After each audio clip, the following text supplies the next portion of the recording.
Welcome back to Star Wars. If only Disney could be so enthusiastic at greeting you in their shows. Anyway, so we have changed our suit. And the suit that we're gonna be playing is also influenced by Vader with the bottom part. But what it is Sith Lord armor. And you know, the general theme of being dark side is here. The deep hood that's also pretty much blinding you, and some sort of armor because Sith are combatants. So there's that, but there's a big issue with this suit. Generally it looks nice, it's got the cape, it's got the hood, it's all black and shit, but what it also has is the cape that's sort of like flung over your shoulder to the side, because otherwise, you know, it would cover you completely, like when Vader walks around, pretty much. So it's flung to the side and your arm is free to move better, right? But the problem is, it's pretty much stiff. It's not that it's actually cloth, it's just a model, so every time you jump, it splays weirdly like this. And even if you move, especially when you move in mid-air, you can see how stiff it remains. And this time it's not because there is a cloth mechanic or cloth animation disabled or broken. You can see it does react and does move, but it's so poorly animated, especially when you move side to side and control yourself in the air. Absolute trash. How could they ruin such a fucking, I don't know, classic look? It's not difficult, it's not like a complex suit or skin or whatever clothes set, outfit, that would be the word, and that it would require you to you know, have many different elements and make it all complex and shit. Look at this. And I picked it because I forgot, I didn't remember. So on the other, well, a bunch of things I actually wanted to say. Wonder if I managed to do any of them. Maybe not, maybe one. Right. A big thing, like a big, relatively, a thing is that I wanted to gripe a little bit about YouTube, because for a long time, where do I go now actually? I guess this way, so we do have to jump onto those things. For a long time, fine. We have a small situation here. Oh yeah? Are you being shot at? Proxy has left the ship. I have no idea why. I do. I know what he's doing. Thanks for the advance warning. Alright then. Also, yeah, this time on Raxus Prime we don't really have a big boss, so we need some sort of boss.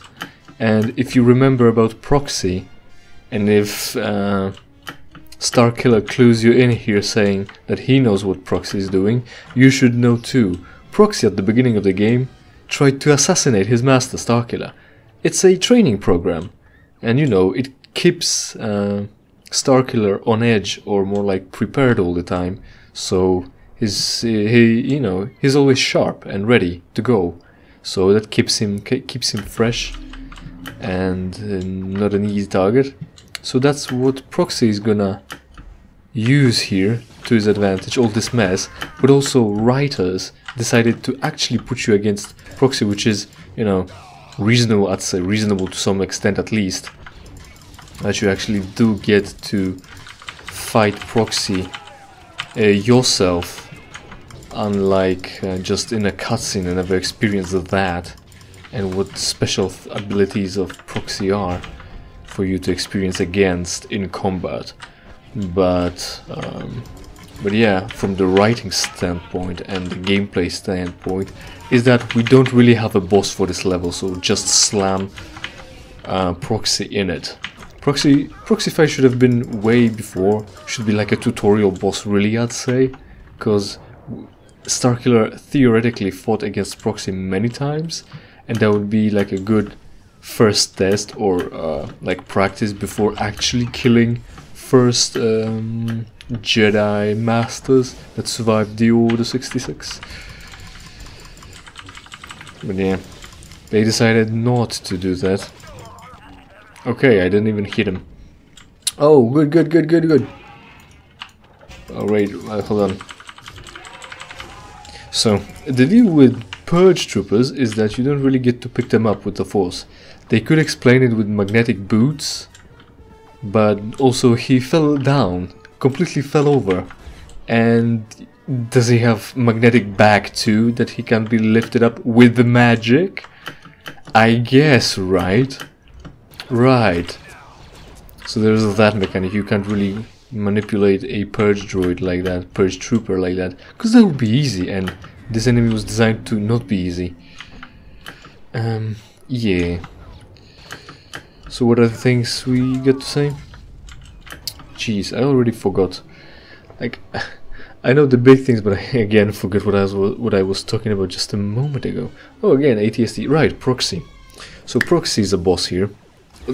They're shooting missiles at me in the cutscene. That's fair, right? Fortunately, I didn't really actually get hit or anything like that. Shit. It's fine. The health draining aura still works, so we at least won't be taking match damage, or any damage that we do get gonna get fixed immediately. Well, don't get hit now. The aura is gone. Unfortunately, the quickly timed event is up. Right, almost on the Hulk run. If only you could pick it up during the quickly timed events or cutscenes, that would be just fucking funny and ridiculous. Hey, we're having slowdown. Is it because I've got more viruses on my computer? Probably not. But it's a small slowdown, so it's fine. Ah, shit. Fuck. If only this dude wasn't shooting fucking tranquilizer darts on me. At me. Just die, bitch. Fuck out of here. Now the snipers. I thought they weren't gonna be a problem. The bigger problem are gonna be purge troopers and ATST, but apparently I was wrong as always. I usually prioritize the wrong enemy, which is to say, I like to just destroy the strong one and leave the easy one for later. But all the science shows that you actually should dispatch weaker ones first before tackling the strong ones, because you know, time to kill, and during that time to kill all the other enemies are still guns that can hit you or shoot you or just deal damage in general, right? Perfect. Does that deal damage too? Possibly. It does kill enemies, so it should work to some extent. Right. You should die now. Perfect. Yes, perfect. Couldn't have been better. Optimal. Right. Proxy. Proxy is the boss for this level. What's the time? The time is late. Not yet, but just a... I'm gonna run out of time soon enough. So the YouTube thing. The YouTube thing is that at some point they just pushed all the subscriptions pretty much to the... What would be the phrase? Pushed them into the corner? Made them irrelevant? Stopped caring about them is what I'm trying to say. So your subscriptions are down in some sidebar now, right? And if you really want to be notified about videos your favorite creators are making, you need to you needed to first select that you actually want those notifications. That's one thing, and then later on, YouTube decided you also need to select the notification that you want notification about all the videos. Not just some, and by some they meant, or I mean, whichever YouTube deems you want, which is pretty much random, so that's not what you want. It shouldn't be. But also, again, YouTube with the whole YouTube part, where you get to watch the thing you want, because you like somebody's content or someone. That's all gone, because I was kind of... Like, I knew about the subscriptions first, right? And I knew about the algorithm, but I didn't much connect the dots. And the dots connect into a pattern of they pushed the subscription into obscurity because they want you to pretty much exclusively focus on the algorithm, on the recommendations, and I sort of had an anecdotal reason to think that even more of that because I'm not really a subscriber match, you know. I don't subscribe to many channels, but many channels are being advertised at the front page, right? They're recommended videos, recommended channels, and things like that. So there is that. And even though I've got pretty much no subscriptions, I get a lot of notifications. Hey, you watched this video? Well, this dude made more videos. Watch them because you liked them. Why didn't you subscribe to them? That doesn't matter. What matters is you watched it, so we know better that you wanna watch more of that. Wilhelm scream, by the way.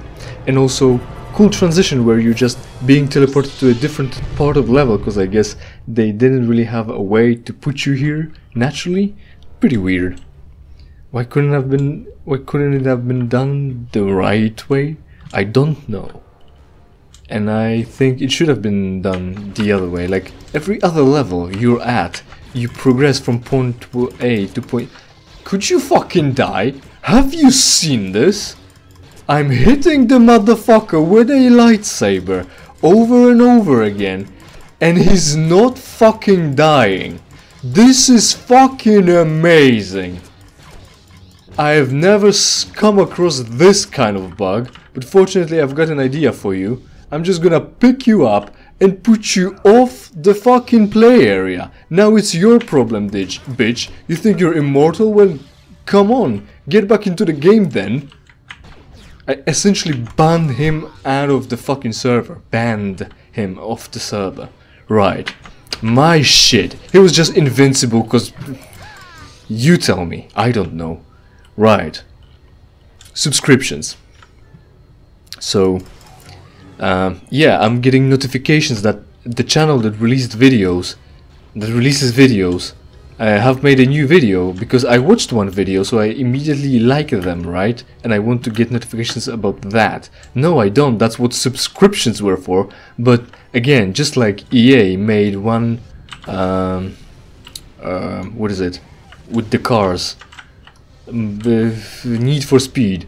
They made one Need for Speed named the same as the other Need for Speed to push the old one out of your memory and collective memory. Wow, have you seen that? You really... Havoc and all the physics we can generate or slow them down in games still really don't count for much. So these props, these objects, were, in case you didn't see it, they're like this. They lay down on the platform, and apparently they have so much inertia that they can somehow collect or store so much kinetic energy that once the lift is going so slowly, they get thrown up so high and they remain in the air before, well, after the lift is removed from underneath them. It's just fucking cartoonish. This is ridiculous. Maybe it's slowdown that I'm experiencing and I've been experiencing for a while. Maybe it's just limitations of physics engines of the time. Can't tell. Can't really say. Right, anyway. Fortunately we're not gonna be doing much talking soon enough. What?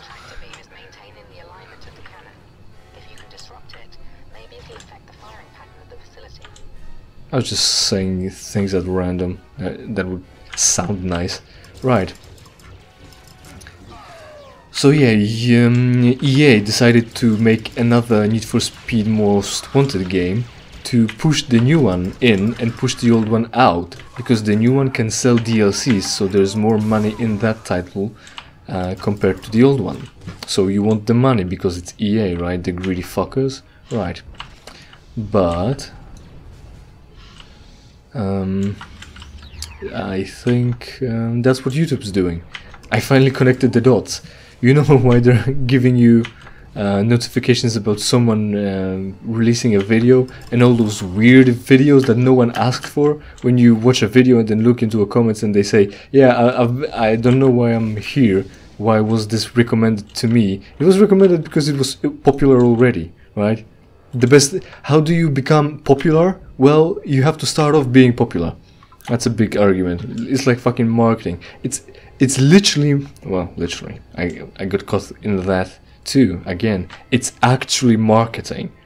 You promote the thing that's already well promoted, because then it's certain, right? It's already selling, and you want to sell, so you want to promote the thing that sells.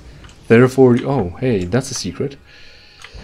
I want to promote the thing that sells, so it sells more and makes even more money. I don't remember this, but I clearly picked up any secrets that has ever been there. Now don't die. Alright, it's fine. I didn't. Yeah. Promotion, right? No longer subscriptions is not what drives the business on YouTube anymore. What drives business on YouTube is fucking recommendations and the algorithm. Thank you, algorithm. Right, so that's the big grab about YouTube. That's why subscription no longer matter, and they didn't matter for a while now. Right. Was there anything else I wanted to mention? I wanted to talk about this, but I pretty much didn't get to. And I'm not gonna even start. But I was talking about something in the game. Wasn't I? Transition. Yeah, maybe all levels are naturally transitioning from point A to B. If you're not changing the planet, you're not having a cutscene where something arbitrarily transports you from one end of the level to the other. It's like, it may be, well, even Sarlacc is less of an example of what's happening on Raxus Prime here than like it's more of an example of what I'm trying to say than oh my god. Oh shit, yeah, it works so well. Right, that's fine. It's working again. And then this shit, then this transition and trying something else, I don't know. Yes, Sarlacc just breathes you out, but you were there and you just needed a way up. But this one just transports you to a way different place. Not too different, because otherwise you might as well just leave the planet, but somewhere that you couldn't have known to go to, you didn't know you need to go to there, and you wouldn't have any idea to go there, how to go there, right? So imagine, example, right? This exact example. Juno drops you off whatever place, and she says, "This is how far I could have brought you," and you go, "Yes." So I'll just progress in the level, and we'll see each other at the end, right? Right. So you get to the ATST battle, and then imagine there isn't a cutscene. So what you do there? Where do you go actually? Where she says you need, that's the closest she could drop you off. Where are we going? What's our objective actually? We just need to destroy the place that creates Star Destroyers? Right. Which way is it? Follow the map, I guess, and then just stumble across the cutscene. Right. So right, that one thing. I'm probably not gonna be able to finish with that. What's the objective? Way to the central ring of the facility. Right then. So right, I'll try to finish this off, because I mentioned it in the previous episode, which I don't remember which episode it was, because, you know, I had a little bit of a double episode at some point. Again, it's becoming a common occurrence now. I hope I'm not gonna make one out of this. Right, so I mentioned playing games. I played this game quite a bit. First off, because, you know, replayability and replay value is good if you have nothing to play. That's a big thing. If you have the new game to play, a new game to play, like I do, like I prefer to just play a different game rather than play the same game but a little bit differently. Instead of replay value, I'd rather have a different play value. So yeah, essentially I was at the time where I really didn't have anything new to play. So I played this game quite a bit. and I did enjoy playing the game quite a bit, because I guess the core gameplay of the game isn't the bosses, it's just mowing down a common mob, being the evil dude that doesn't care and just destroys and kills everyone in the way. That's the core idea here. Again, this one decided not to be animated anymore. So that's the idea, and I liked it. That works pretty well. With the common rabble, like the most plebeian enemies you come across, it's the most fun in the game. Anything that's more difficult, bigger, less common, less usual, not typical. Am I getting across clearly yet? Which is not a just stormtrooper or whatever republic that we fought at the beginning. That becomes increasingly complex, complicated, and not fun, because like purge troopers, they now have ways to block your attacks. They have ways to block them continuously and be pretty much invulnerable to attacks if the code didn't just tell them to stop not being able to be attacked. They have attacks to stun lock you for good. They have a lot of health. You can't use all your abilities on them, so your arsenal is limited, so that's why it's not fun. The more you put them in there, they've got a lot of attacks, rockets, punches, grabs. It's annoying. It's just it's upsetting that you're losing, obviously. Is it more challenging and then overcoming the challenge is fun? You could argue that, but it's still, you still are limited, and you're not taking advantage of all your abilities. So that's annoying, and I don't like it. These fuckers just appeared out of thin air, and you know, this allows you to get real close to the common enemy, to troopers essentially. So it's not a big problem, but when you're trying to strafe or be creative with combat. Like for instance, we're this close to that dude, and if I try attacking him, I'm not being very well pulled towards him. Because there are games that do that, like I think the newest God of War, the God of War 4, does it to some extent, that it kind of soft locks to an enemy and helps you get to him to attack him. But if I hold directional keys, hold on, let's get some distance. We're not getting any closer either. We're not able to combine movement and attacks to create, you know, the flow of gameplay where you can close the distance instead of judging it perfectly and have no leeway or no like correction or flexibility, maybe no defensive options. Like the thing with not being able to interrupt attack animations feeds into it. See, I'm hitting shift there and he wasn't dodging anything, so that's shit, because it's a console port. With the bosses are underwhelming also, where I said this is gonna be a boss battle, and for the fucking, I hope I'll be able to just not do it, or not end up doing it for longer than, because I'm really trying to keep it under fucking, you know, keep an eye out and shit. Yeah, it's gonna be that. Come on, it's fine. I'll be able to cut here pretty well. It's fine. I'm almost done. Don't worry. At least you'll see the animation a few times. Oh yeah. Oh, we're already here. Alright, it's fine, whatever, dude. I can even let you kill me. Hold on, I've got this. There's a force power I can use. Hey, remember that? And what do I do? Right, I have to talk about those too.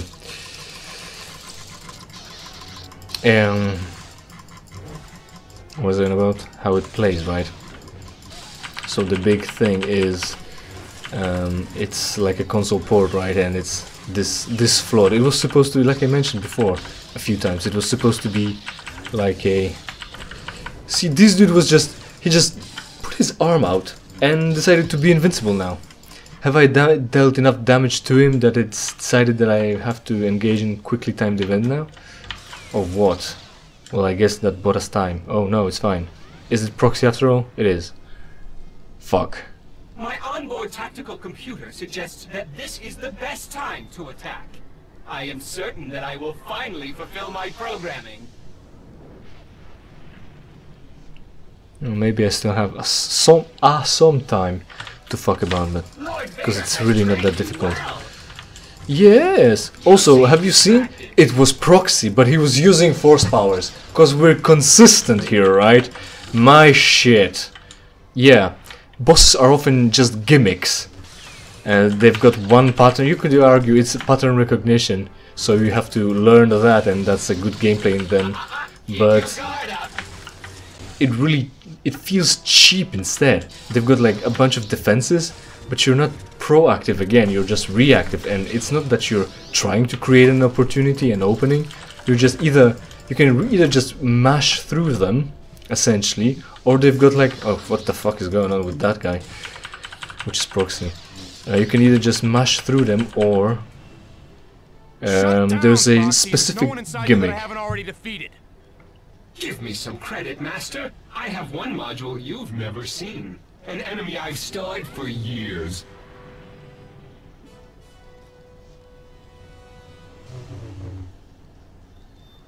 It makes lightsaber sound, even though lightsaber isn't on yet. Also, it's Darth Maul, in case you didn't notice. And we're gonna fight him because he's a cool dude and we want to put him in game. How does Proxy know about him? Oh shit, man. How does Proxy know about him, know his style, and you know, all this shit, and why does he hold him in high regard? That he would hold on to him for this long? Maybe lightsaber. Oh, now Proxy is difficult, as you can see by his fucking health bar. Right. So bosses are essentially gimmicks, and the thing is, it feels cheap when you find that one particular combo that works against them, because then that's all you're using against them. I'm just mashing buttons right now, and really all I need to be doing is just wait for my force powers to regenerate. Also notice Proxy's health bar over there at the top right. He has force bar because he's a robot. Yeah, so it feels cheap to just smash at them over and over with one specific combo, because that's the only thing that works against them. Also, I'm almost dead because I was careless. But it's fine, don't worry, trust me. I'm almost done here, and we're almost done with the episode. But, like I said, the bulk of the... oh shit, there it is. Enjoy. Please. We're already getting desynced. I really can't tell. No. Turns out I really don't know why. Maybe it is Windows 10 after all. Hold on, that's still quickly timed event. I didn't know, did you? Oh, I would have... Hey, we cut his saber in two again. What a fucking shocker. It's like a gimmick with Maul again. He needs to have his double lightsaber cut in half. Why does Proxy have so many lightsabers too? They might be holograms, like, I mean, with the handles. It can be a generic handle for whatever, right? And the rest is silence. Also, he's such a useful robot. He can lightsaber combat you. Why aren't we having him on the planet, on the surface, with us? Oh, that would be a great opportunity to stop. Why don't we have him with us, fighting everyone? He's so capable in combat. It's not like those, what's the word? Factorum droids, they call themselves, on ships in Star Wars: The Old Republic. They do have you can summon them as companions for combat roles, but they were usually healers, and they were usually better healers than those. So you didn't really even have a motivation or incentive to send them for crew missions. Anyway, so I play games, and I played a bunch of games multiple times because the gameplays were good, and it's already too late. And I played them because at least the majority, the bulk of the gameplay is good. There's something drawing me to them, even though they might actually be bad games. Like for instance, this has this clunk. You can't really control your characters well. The more difficult enemies, the cheaper they feel. The worse it feels to fight them. The combat, the boss fights are not the highlights here, and it's awkward and it's gimmicky. But I similarly played a bunch of times. Did I play Mass Effect, actually. And as far as Mass Effect 1 can be hold in regard to the story or characters, and all of them can be, you know, at least the characters are likable, so you come back to for the characters, you come back for the gameplay. That's why you play every game with 3 main classes 7 times each. Every game you think of them as good, like I do, because I liked playing the game, and the game was good enough with distracting me with gameplay or the characters I interact with, the characters I like, to distract me from the story that I actually ended up being shit from the game 2nd to the game 3rd. And the endings, somehow I like, seemingly games, not only one game itself, but the variety of games offering, that's probably what I want. No, how do I, what, which way is out? Not down, is it? I just came from there. There we go, that works. Just needed to push it harder. The games in their variety offer you a plethora of experiences, like not just one game, right? You can play horror games, you can play actions, you can play survivors, you can play first-person shooters, and you can play first-person shooters for the story or for the gameplays, or you can play one game like this one for the characters, for the outfits, for the mechanics, for the physics engines. Like I mentioned, I was very hyped for all the cool stuff like digital molecular matter and Euphoria and Havoc working together and creating the world more realistic, the interactions with the world more realistic. So that was supposed to be fun, and also it doesn't look too bad, the game doesn't. So hey, you can play one game for multiple different reasons. You can even play this game to, you know, fill the gaps in the story of Star Wars, what happened between 3rd and 4th episodes, and why there's such an iconography in one, instead of such iconography in the game, instead of going for some different symbols or in the movie, and we'll get to that too. But story here, we'll get to the story here too, and you know, I feel like I'm rushing this aspect of my commentary, and it's already again half an hour long fucking episode, so yeah, great as always. As always, wanna keep it 20 minutes, end up being fucking 2 hours long. And of course now this clips through, because I broke the window, I guess, the glass. Oh well. So hopefully I'll get to come again. I mean, oh shit, well that's perfect opportunity to stop, I just died. Hopefully I'll get more opportunities to talk about this specific aspect, why I like playing the game even though the game is bad, why I or everyone else thinks a game is good even though it isn't, why do I come back to bad games even though I think they're not bad. Hopefully I'll get more opportunities to do that and maybe flesh it out more, because what I have just done feels rushed, even to me. But anyway, rest of the episode is pretty good, so watch the first 25 minutes of it. Otherwise, tune in for the next episode, whichever it might be, whenever it might be, because you need more, and so do I.